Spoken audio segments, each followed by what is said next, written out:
The whole neighborhood laughed at him and told him winter would prove him wrong.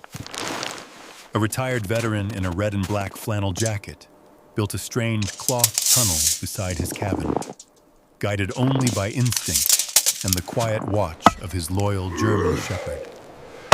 They said it was useless. They said it wouldn't last one storm.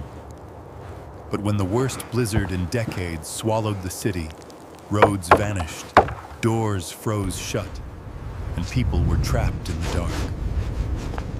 While everyone else panicked, the old veteran and his dog stepped calmly into that tunnel and survived the night that broke everyone else. What seemed foolish became the only way out, and what that winter revealed would change how an entire town looked at him forever.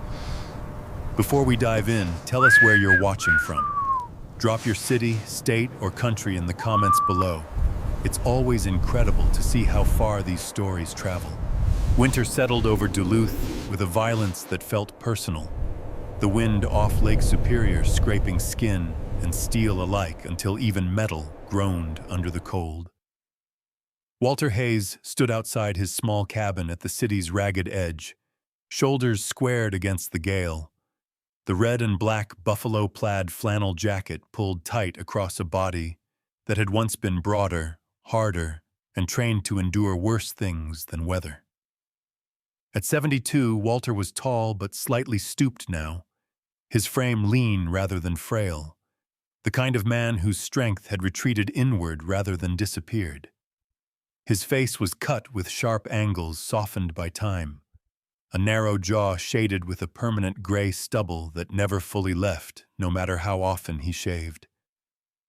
Deep lines traced from the corners of his eyes down toward his cheeks, not from smiling often, but from squinting against sun, snow, smoke, and memories he never invited yet never chased away. His hair, once dark, had thinned to iron gray and was usually hidden beneath a wool cap pulled low, not for style but habit. Walter had learned long ago that the cold was not an enemy to fight, only a force to respect. And that lesson had been carved into him decades earlier, in a war most people here only knew from documentaries and parades. He spoke little to his neighbors, not out of bitterness, but because words had once failed him when they mattered most, and silence had become a form of discipline.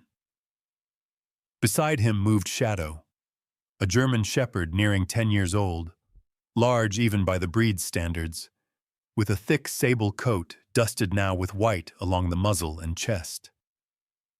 Shadow's ears stood alert despite the wind, amber eyes scanning the tree line and the narrow road that cut past the cabin. The dog walked with a measured confidence, hips stiff from age but mind still sharp, the kind of animal shaped by years of routine, loyalty, and quiet observation. Shadow had been trained once, too. Walter's hands still remembered the feel of a leash held not as control, but as communication. And though Shadow had never seen combat, something in his posture suggested he understood vigilance without needing explanation. Together they worked in near silence, Walter anchoring wooden frames into the frozen ground, while Shadow paced the perimeter, occasionally stopping to sniff the air, as if the wind carried messages only he could read. The structure Walter was building looked strange to anyone passing by. A long, gently curved tunnel made from layered industrial fabric, stretched taut over ribs of bent metal and reinforced wood, running from the cabin's side door to a small storage shed 15 feet away. It wasn't pretty, and it wasn't meant to be. The fabric was thick, weather-sealed, scavenged and repurposed from materials Walter had collected over years-old canvas, insulated liners, reinforced seams stitched with the patience of someone who knew that failure often began at the smallest tear. He worked slowly, deliberately, testing each anchor point, pressing gloved fingers into the fabric to feel for weakness. Inside his head, calculations ran quietly, not in numbers but instincts. How wind moved across open ground where snow drifted, how pressure built and released. These were things the war had taught him. Lessons learned in nights where shelter was a rumor and survival depended on adaptability rather than pride. The laughter came first as sound, then as presence. A pickup truck slowed on the road, tires crunching over ice, and two figures inside leaned forward to stare. One of them, Mark Jensen, a man in his 40s who lived 3 houses down, leaned out the window. Mark was broad-shouldered, with a red face perpetually flushed either from cold or beer, his beard thick and uneven, more declaration than grooming choice. He worked at the docks, talked loudly, and treated winter like a contest he intended to win by force. "You building a tent or starting a circus, old man?" Mark called out. His words snatched and twisted by the wind before they reached Walter. The other man laughed, a sharp sound that cut through the air. Walter didn't turn right away. He finished tightening a bolt, checked the tension on the fabric, then straightened slowly. He met Mark's gaze with calm eyes that neither challenged nor invited conversation. Years ago, he might have bristled at the tone, felt the heat rise in his chest, but those reflexes had burned out long before retirement. "Just building," Walter said, his voice low and even, almost swallowed by the wind. Mark snorted, "Building something that'll be gone by the first real storm." He shook his head, disbelief mixed with amusement. "You'd be better off sealing the door and praying like the rest of us." The truck rolled on, laughter trailing behind it like exhaust. Shadow watched it go, ears twitching, then looked back at Walter, tail giving a slow, questioning wag. Walter rested a gloved hand on the dog's broad head, fingers pressing into the dense fur. "It's all right," he murmured, though whether he meant the laughter or the coming storm wasn't clear. Inside him, the sound of ridicule stirred old echoes, not anger but memory. He remembered younger men laughing once, too, before a patrol went wrong, before the weather turned, before the terrain did what it always did to those who underestimated it. Back then, laughter had faded quickly, replaced by shouting, by silence, by names spoken too late. Those moments had reshaped Walter in ways he never fully explained to anyone. They were the reason he trusted preparation over approval, function over appearance. As the afternoon wore on, more neighbors passed, some slowing to stare, some shaking their heads, others offering unsolicited advice shouted from a distance. A woman named Sarah Miller stopped briefly near the fence line. Sarah was in her early 30s, slender and slightly hunched against the cold, her dark blonde hair pulled into a messy bun beneath a knitted hat. Her skin was pale with a dusting of freckles across her nose, and her eyes carried a mixture of curiosity and caution. She worked remotely, kept mostly to herself, and had moved to Duluth chasing quiet rather than community. She didn't laugh, but skepticism creased her brow as she studied the tunnel. "You sure that thing's safe?" she asked, voice polite but doubtful. Walter nodded once. "Safer than walking open ground in whiteout," he replied. Sarah hesitated, then offered a small smile that didn't quite reach her eyes before retreating back to her house. When dusk fell early, as it always did this time of year, the wind sharpened. Snow began to move sideways rather than down, whispering along the ground, finding seams and weaknesses. Walter finished the final reinforcement, stepping back to study the tunnel in the dim light. It looked almost alive, gently flexing as gusts pressed against it, yielding without giving way. Shadow walked its length once, nails clicking softly on the packed snow inside, then returned, satisfied. Walter felt a familiar tightening in his chest, not fear, but anticipation. Winter was coming hard this year. He could feel it in his bones, the way pressure changed and silence deepened. The laughter of the neighbors faded with the light, replaced by the low, constant howl of the wind. Walter and Shadow stood together at the cabin door, the tunnel stretching ahead of them like a promise no one else believed in. He knew how this would look to others: foolish, stubborn, unnecessary. He had worn those labels before and survived them. As he stepped inside, pulling the door shut behind him, Walter didn't feel vindicated or defiant. He felt ready. And in the gathering dark of Duluth's winter, readiness was the only thing that mattered. Walter Hayes never explained himself, not because he lacked words, but because explanations had once cost him more than silence ever did. The night after he finished reinforcing the cloth tunnel, he sat alone at the small pine table inside his cabin, the kerosene lamp casting a steady amber circle against the walls, while the wind scraped its nails along the siding. Outside, Shadow moved with quiet purpose, paws crunching softly as he traced familiar routes around the cabin, nose lifted, sampling the air like a seasoned scout. Walter listened to that rhythm the way some men listen to prayer. It anchored him. The storm hadn't arrived yet, but its pressure was already pressing inward, stirring memories that never truly slept. In the military, Walter had learned early that survival often depended on the things others dismissed as temporary or weak: canvas tents that bent instead of snapped under artillery shockwaves, rope knots tied in the dark with frozen fingers, shelters dug not where they looked sensible on a map, but where the wind chose to pass over instead of through. He remembered a night in a mountain pass overseas, decades earlier, when laughter had echoed two young voices mocking the lieutenant who ordered them to rig a fabric windbreak instead of digging deeper trenches. That laughter stopped when the temperature dropped without warning and visibility vanished, when rigid positions filled with drifting snow and the wind scoured exposed skin raw. Walter had been younger then, broader across the shoulders, his jaw clean-shaven, his confidence untested.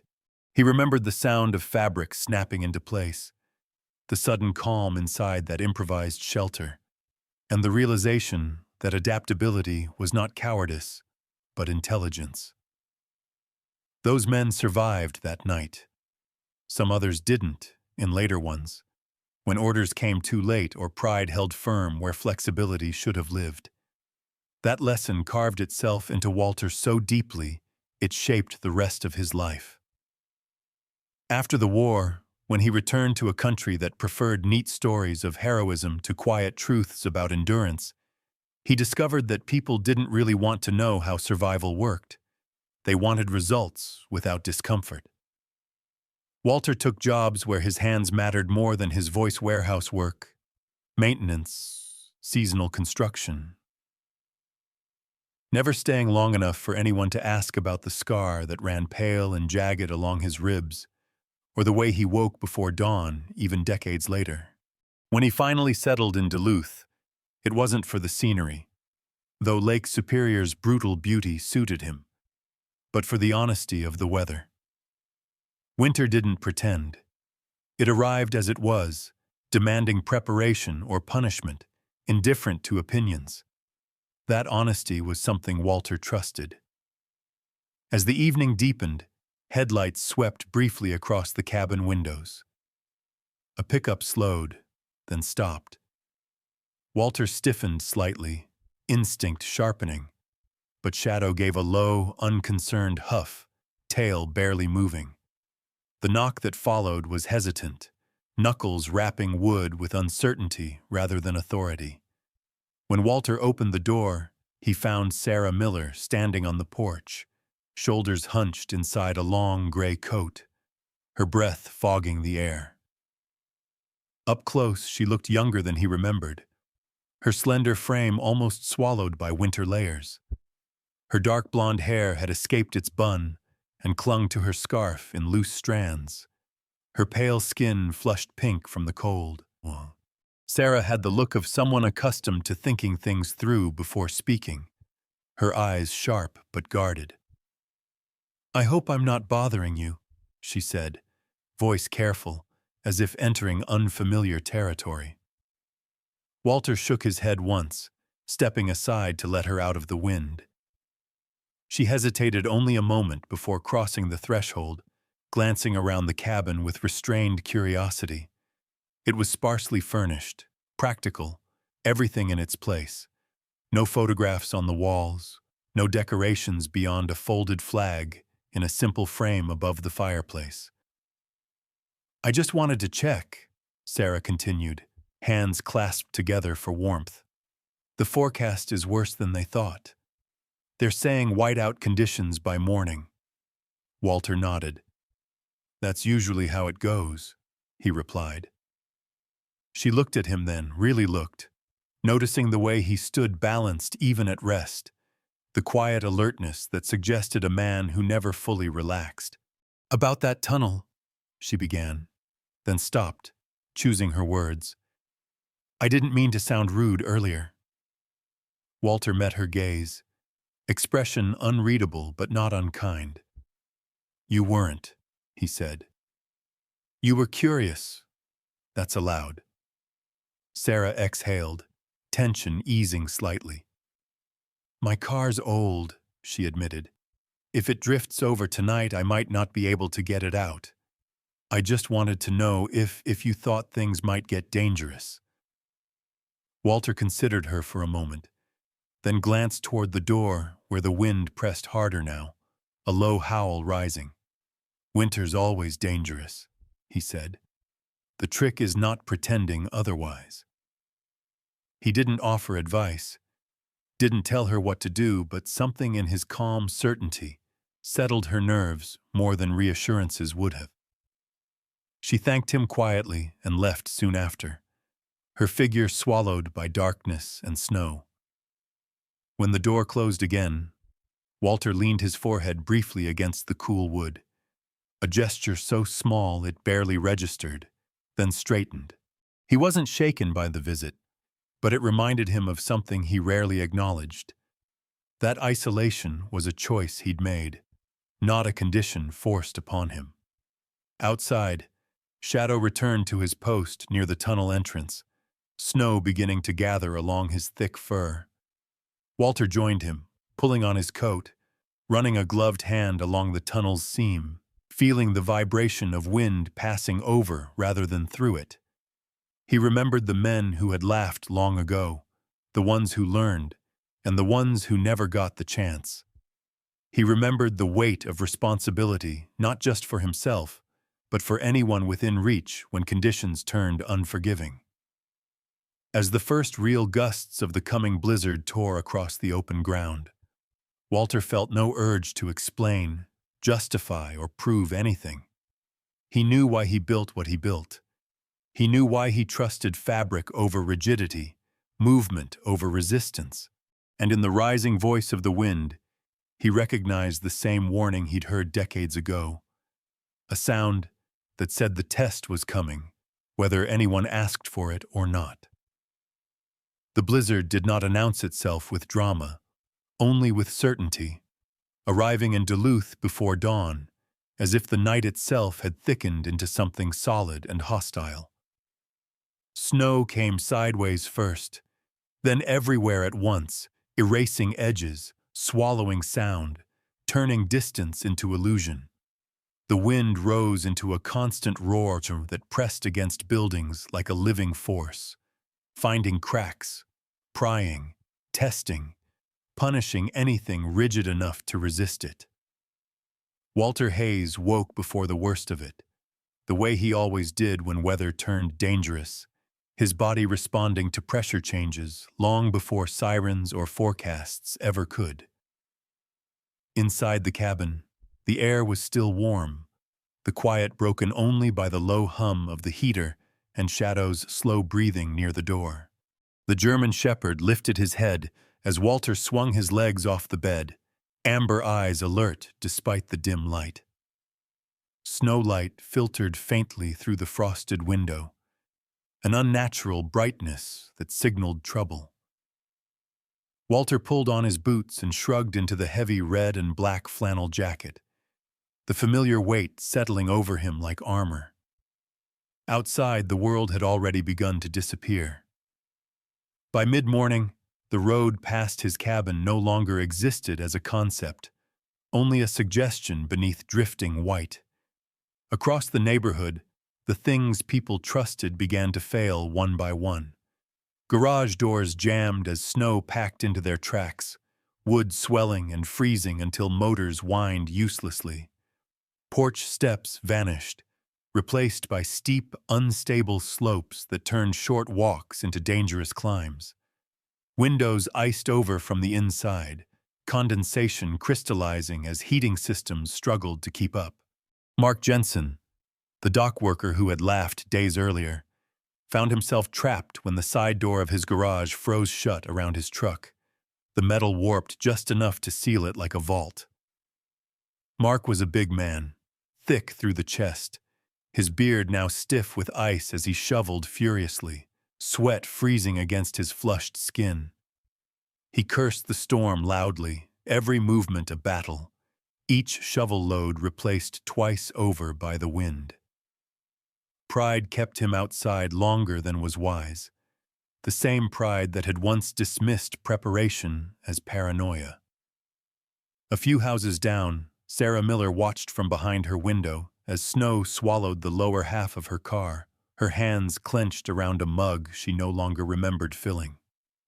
She was tall and slim, her posture usually composed, but now tension pulled her shoulders tight. The storm pressed on her nerves as much as the glass, isolating her in a way she hadn't anticipated when she moved north chasing solitude. She tried the door once, only to feel it resist, the seal already beginning to freeze. Panic flickered, brief but sharp, before she forced herself to step back, breathe, and wait. Meanwhile, at the edge of the neighborhood, Walter stepped into the whiteout without hesitation. He moved toward the entrance of the cloth tunnel, shadow pressed close at his side, the dog's thick coat already dusted with snow that slid off rather than clung. The tunnel flexed as the wind struck it, its surface rippling, humming softly like a sail under tension. Walter paused only long enough to check the seams, his gloved hands reading vibration the way others read gauges. Satisfied, he nodded once and entered. Inside, the world changed immediately. The roar softened into a muted rush, the temperature steadied, and visibility returned just enough to see the far end where the storage shed waited.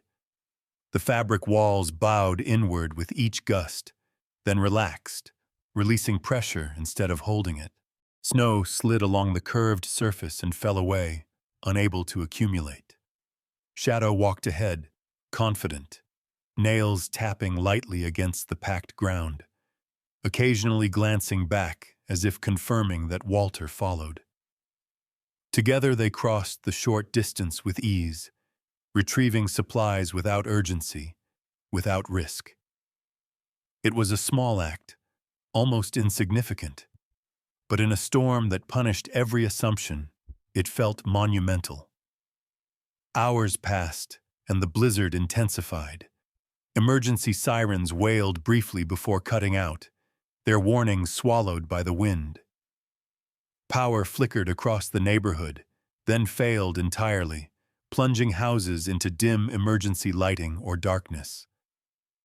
Inside his cabin, Walter lit the kerosene lamp again, its steady glow a quiet defiance against chaos.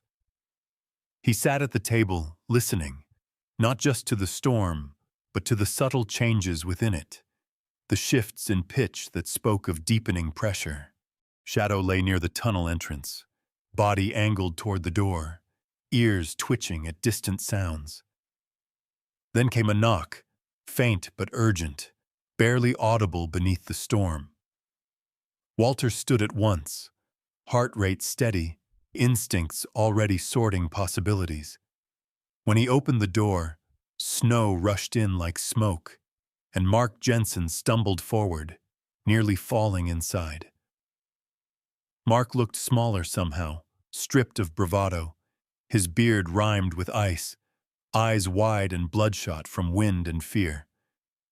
"My garage door froze," he said, voice hoarse.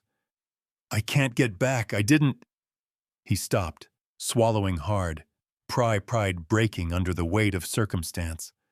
Walter said nothing at first. He simply stepped aside, letting Mark in, then closed the door against the storm. Shadow watched the newcomer closely, posture alert but non-aggressive, assessing. Mark's gaze drifted to the tunnel entrance, comprehension dawning slowly. "That thing," he said, almost whispering. "It works." Walter met his eyes. "It adapts," he corrected quietly. Not long after, another knock came, then another.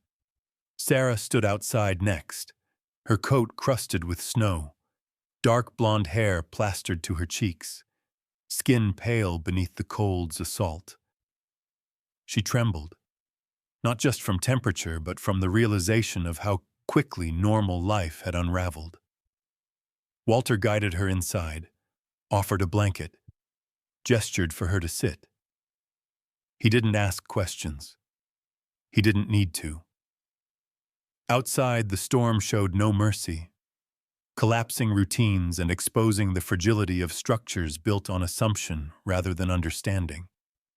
Inside the cabin, under the steady lamplight, the cloth tunnel stood between survival and entrapment, quiet proof that sometimes the things that bend are the ones that endure.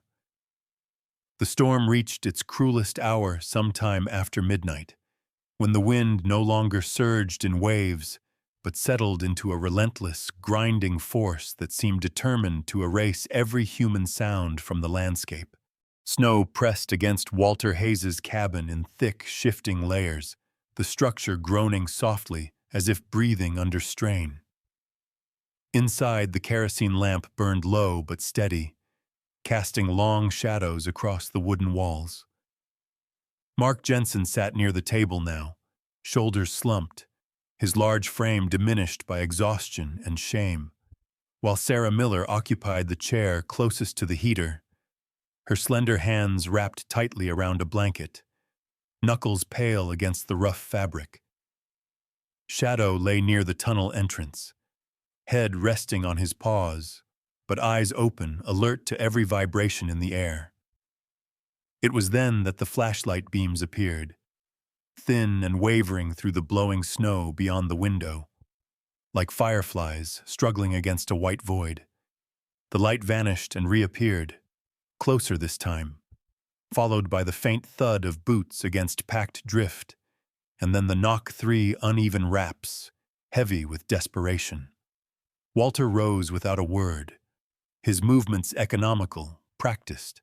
When he opened the door, the wind surged inward, carrying with it 2 figures bent nearly double against the cold.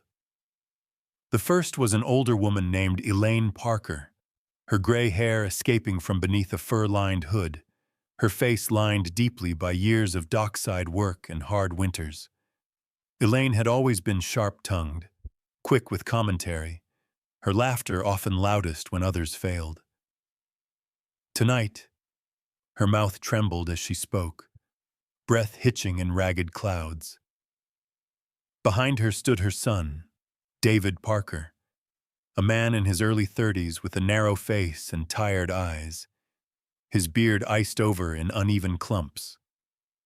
David was quieter by nature, a mechanic who believed in engines and solid parts, in things that stayed put when tightened properly.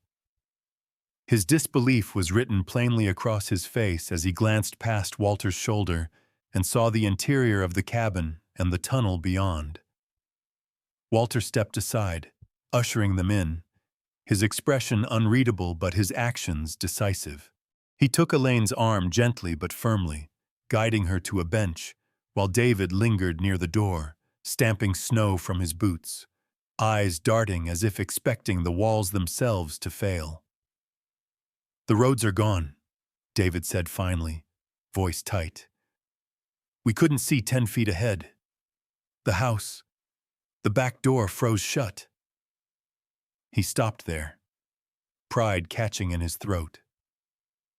Walter nodded once. "You're here now," he said simply. More lights appeared after that, one after another. Neighbors emerging from the storm like ghosts drawn by instinct. A young couple Walter barely knew arrived next, faces red and eyes glassy with cold, followed by an elderly man named Frank Collins, thin as a fence post, his white mustache stiff with ice.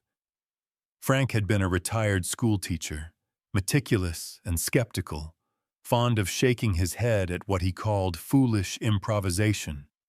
Now he clutched his flashlight like a lifeline, his hand trembling. Walter didn't ask questions. He didn't remind anyone of laughter or doubt. He directed movement with quiet gestures, positioning people where the warmth was strongest. Passing blankets, rationing hot water. When it became clear that some needed to retrieve medication or supplies from nearby sheds, Walter reached for his coat. "We'll use the tunnel," he said, as if it were the most obvious thing in the world. Mark looked up sharply. "In this?" he asked, fear sharpening his voice. Walter met his gaze, calm and steady. "Especially in this." He motioned for the group to follow in pairs, instructing them to keep a hand on the fabric wall and move slowly. Shadow rose at once, tail low but wagging slightly, taking his place at the rear as Walter led the way. The moment they entered the tunnel, the chaos outside softened. The roar of the wind dulled, replaced by a deep, constant rush. The flexible walls bowed inward, then eased back, absorbing pressure rather than fighting it. Elaine gasped softly, her fingers brushing the fabric as if touching something alive. "I didn't think," she began, then fell silent, the rest of the thought unnecessary. They moved step by careful step, boots crunching on packed snow beneath the tunnel, breath slowing as panic gave way to focus. At the shed, Walter retrieved what was needed, his movements efficient even in gloves, while Shadow stood watch, ears flicking toward distant sounds. On the return trip, David lagged slightly, staring at the curved ceiling above him. "It shouldn't work," he muttered, more to himself than anyone else. "Everything I know says it shouldn't." Walter paused just long enough to answer. "Most things that save lives don't fit neatly into what we expect," he said, then continued on. When they returned to the cabin, the group settled into a heavy, thoughtful quiet.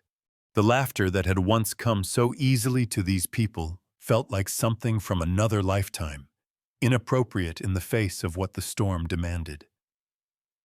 Elaine sat with her hands folded in her lap now, eyes fixed on the floor. Frank Collins removed his hat slowly, smoothing thin white hair back with deliberate care. "I misjudged you," he said at last, his voice barely audible beneath the wind. It wasn't an apology exactly, but it was close enough. Walter inclined his head, accepting the words without ceremony. He didn't need vindication. What mattered was that everyone was alive, that the night was being endured rather than surrendered to. Hours stretched on, measured only by the wind's pitch and the steady presence of Shadow as he moved quietly among the group, checking, reassuring, his calm demeanor grounding them more than words ever could. In that shared silence, something shifted. Pride gave way to humility, judgment to respect. No one laughed anymore. No one spoke much at all. The The storm raged on outside, but inside the cabin, among people who had once scoffed and now depended on a simple, flexible idea, the silence became something else entirely. Not empty, but reflective, heavy with understanding. And Walter Hayes, seated slightly apart, watching the tunnel sway gently with each gust, felt the quiet confirmation of a truth he had carried for decades, that survival often speaks in whispers, and those who listen rarely feel the need to explain themselves. Morning did not arrive with sunlight so much as with a thinning of the roar, the blizzard loosening its grip inch by inch until the world dared to exist again. Duluth emerged slowly, like a survivor lifting his head after a blow, streets reduced to pale corridors and familiar shapes softened into drifts and ridges. Snow lay in uneven armor across rooftops and porches, burying fences to their rails, swallowing the sharpness of angles that once felt permanent. Walter Hayes opened the cabin door into a cold that still bit hard but no longer screamed. He stood there a moment, tall and steady in his red and black buffalo plaid flannel, the jacket stiff with frost at the cuffs, his breath a measured plume. Shadow stepped out beside him, stretching long limbs, shaking loose a scatter of ice from his thick sable coat, then lifting his head to taste the quieter air. The cloth tunnel remained, bowed and glazed with ice, its seams intact, its curve unchanged, a simple arc between shelter and shed that had endured by yielding. The neighbors followed Walter out in cautious ones and twos, their movements tentative as if the ground itself might object. Mark Jensen squinted against the pale glare, his broad shoulders hunched inside a borrowed parka, beard thawing into a damp tangle. He looked smaller still, not from cold now, but from a humility that had found him in the dark. Sarah Miller stepped onto the porch last, tall and slender, her dark blonde hair braided loosely down one shoulder, pale skin flushed by the cold, but calm returned to her eyes. She surveyed the aftermath with a steady gaze, absorbing the evidence without flinching. Elaine Parker leaned on her son's arm, gray hair escaping her hood in wisps, her sharp tongue uncharacteristically silent. Frank Collins removed his hat again, holding it against his chest as if the habit itself carried meaning. No one spoke at first. The silence was different now, not the heavy pause of fear, but the reflective quiet that follows survival when the mind catches up to the body. Walter walked the length of the tunnel, gloved hand pressing gently along the fabric, checking tension and anchor points as he always did. It was a ritual, not born of doubt, but respect. Shadow paced behind him, tail low and relaxed, ears swiveling, satisfied. The shed door opened without protest, and supplies emerged intact. Somewhere down the road, an engine coughed to life and died again, a hopeful sound cut short. Mark cleared his throat.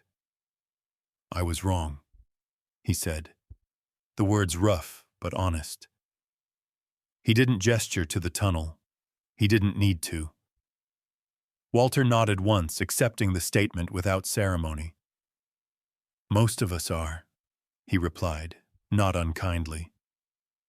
The Sarah watched the exchange, then stepped closer to the tunnel, fingers brushing the icy fabric. She smiled, a small, thoughtful curve of the mouth. "It's not just what it's made of," she said quietly. "It's where it gives." Walter met her eyes and saw recognition there, not awe, but understanding. "Winter teaches pressure," he said, "and release." The day unfolded with practical work. Paths were cleared, doors freed, engines coaxed awake. People moved differently now, less rushed, more attentive, each step placed with care. David Parker shoveled beside Mark without commentary, the rhythm steady, the silence companionable. Elaine brewed coffee on a borrowed stove and pressed mugs into cold hands, her sharpness replaced by a kind of brisk efficiency that suited her better than laughter ever had.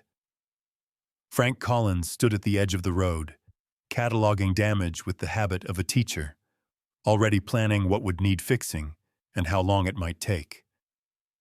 At noon, a county truck finally pushed through, its driver, a lean man with a weathered face and a salt and pepper beard, waving as if greeting a small victory. He surveyed the scene, eyebrows lifting at the tunnel. "Smart," he said simply, and drove on. Word traveled the way it always does after storms, carried by necessity rather than curiosity.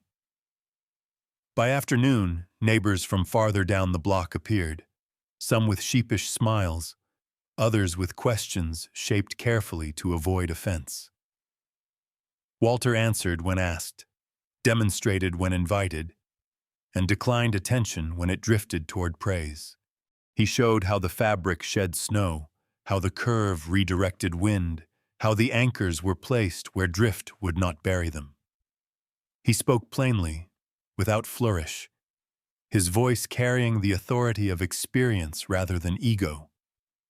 Shadow remained close, accepting pats with tolerant grace, amber eyes warm, presence grounding.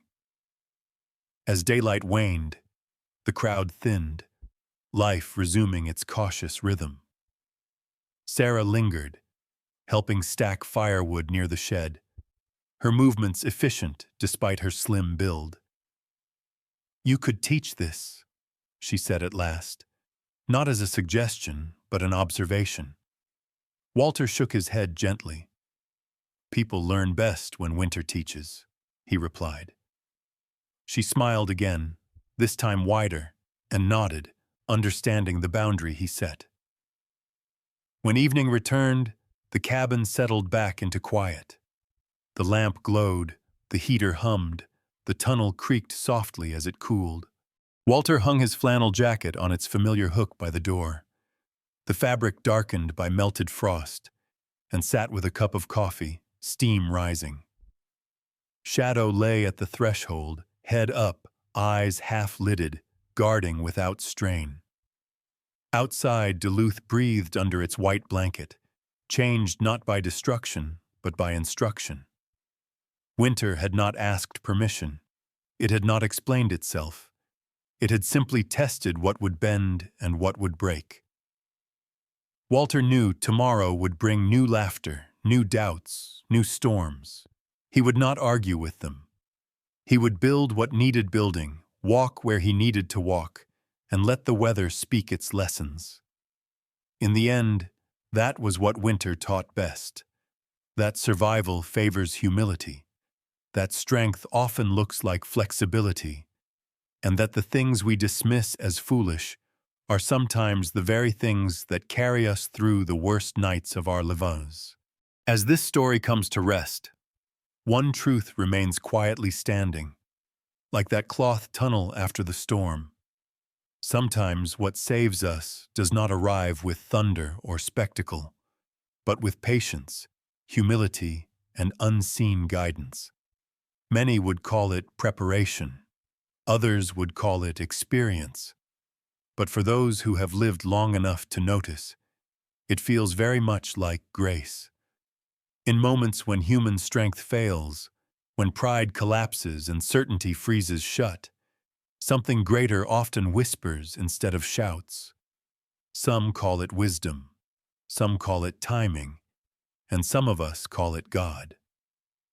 Perhaps the real miracle was not the tunnel itself, but the hands that were guided to build it, the mind shaped by hardship, and the heart willing to act without applause. In daily life, we too are tested not always by blizzards, but by loss, doubt, illness, loneliness, and fear. And just like in winter, the answers that carry us through are often the ones the world laughs at: kindness, faith, patience, and quiet perseverance. If this story touched you, let it remind you to trust the lessons God places in your path, even when others don't understand them yet. Share this story with someone who may need hope today. Leave a comment telling us where you're watching from and what this story meant to you. And if you believe in stories that uplift, protect, and restore faith in humanity, consider subscribing to the channel so we can continue sharing them together. May God bless you.